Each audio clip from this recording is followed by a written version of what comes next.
السلام عليكم ورحمة الله وبركاته. أهلا بكم حبايبي في قناتكم قديم وجديد، يا رب تكونوا في أحسن حال.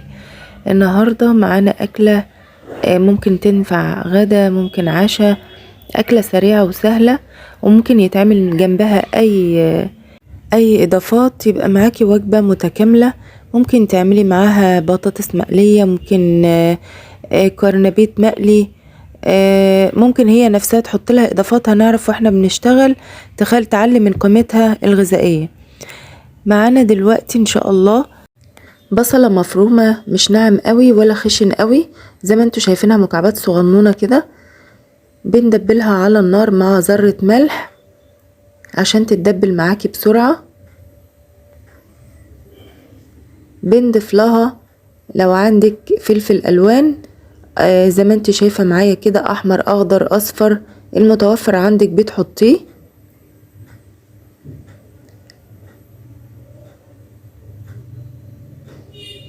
برضو هندبلها مع البصلة حاجة بسيطة كده، تقلبتين لحد ما تدبل بس معايا، ما بحمرش. وممكن كمان تحطي فصين توم مفرومين ناعم. وبعد كده بضيف لها طماطميتين متقطعين مكعبات صغيرة، طبعا مطلعين منها البذر بتاعها. ما بدبلهاش بقى الطماطم معايا قوي، بديلها تقلبتين كده بس. ممكن في المرحلة دي بقى تضيفي شوية الإضافات اللي احنا قلنا عليهم، زي مثلا مكعبات فراخ صغيرة متقطعة صغير، أو لحمة متقطعة برضو صغير، أو ممكن سوسيس، أو بلوبيف، أو سجق، أو زمان هعمل كده في المرحلة الجاية معاكي. عندي كبد وقوانص كنت أنا مشوحاهم قبل كده، فهحطهم أنا في الآخر. هو لوحده الطبق كده بجد طعمه في منتهى الجمال، ومع الإضافات دي بيبقى أحلى وأحلى، وكمان بتزيد من قيمته الغذائية. ببدأ أضيف بعد كده المكرونة بتاعتي، ويستحسن تكون زي ما انتوا شايفين كده من المقصوصة الصغيرة، أو المقصوصة المعوجة، أو المقصوصة الكبيرة، وبلاش الاسباجيتي والأقلام. ده بيكون أحلى مع التقطيع الخضار اللي احنا مقطعينه. بقلبها كده مع الخضار بتاعي شوية، وبعد كده بضيف لها شوية توابل. عندي ممكن لو عايزة تحطي بابريكا او شطة، فلفل اسمر، وتوم بودر، وبصل بودر، وشوية صغيرين كده من السبع بهارات، او زي ما تحبي ممكن تكتفي بالفلفل والملح كمان بس.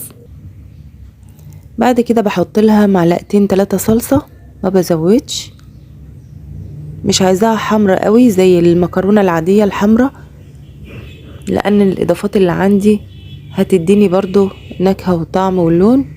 ببدأ احط لها بعد كده المية، بحط كده كوباية بكوباية، علشان مش عايزاها تعجن مني، عايزاها تستوي السوى الحلو المطلوب بتاعها.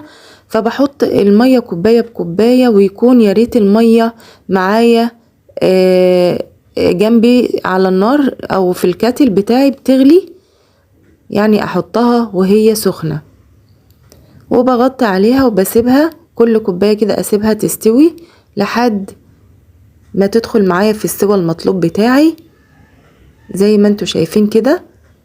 وفي المرحلة دي كمان ممكن تضيف الاضافات اللي احنا كنا قلنا عليها قبل كده، زي ما انا هضيف معاكم كده الكبد والقوانص اللي انا مشوحاها. لو كنت مشوحاهم قبل ممكن تحطيهم في المرحلة دي، ياخدوا معاها غلوة، ياخدوا معاها بس تقلبتين 3 كده في المرحلة الاخرانية، وبتغطي عليها، وبعدين بتقدميها بالمنظر اللي قدامك ده. وممكن كمان تضيفي اضافات جانبية بقى جنب الطبق، ممكن بطاطس مقلية، كرنبيت مقلي زي ما هتشوفي معايا دلوقتي. وعندك الفيديو بتاع الكرنبيت وازاي تقليه بطريقة جميلة جدا ويطلع معاكي مقرمش وجميل. ممكن تقلي جنبها بتنجان، ممكن تعملي كمان مخلل طماطم بالثوم والخل، واضافات كتير ممكن تضيفيها للطبق ده. بصراحة ممكن تعمل معاكي اكلة متكاملة وجميلة وغدوة حلوة. كرنبيت معانا اهو، الفيديو موجود عندك على القناة، ممكن تشوفيه. عاملهولك باكتر من كفر، بالدقيق مرة، بالبقسماط مرة، وبالكورن فليكس مرة. وبألف هنا وشفا، وياريت تدعميني باللايك والشير والاشتراك في القناة، وفعلي زر الجرس علشان يوصلك كل فيديوهاتنا الجديدة. ودايلي دعوة حلوة ليا ولأولادي بصلاح الحال. والسلام عليكم ورحمة الله وبركاته.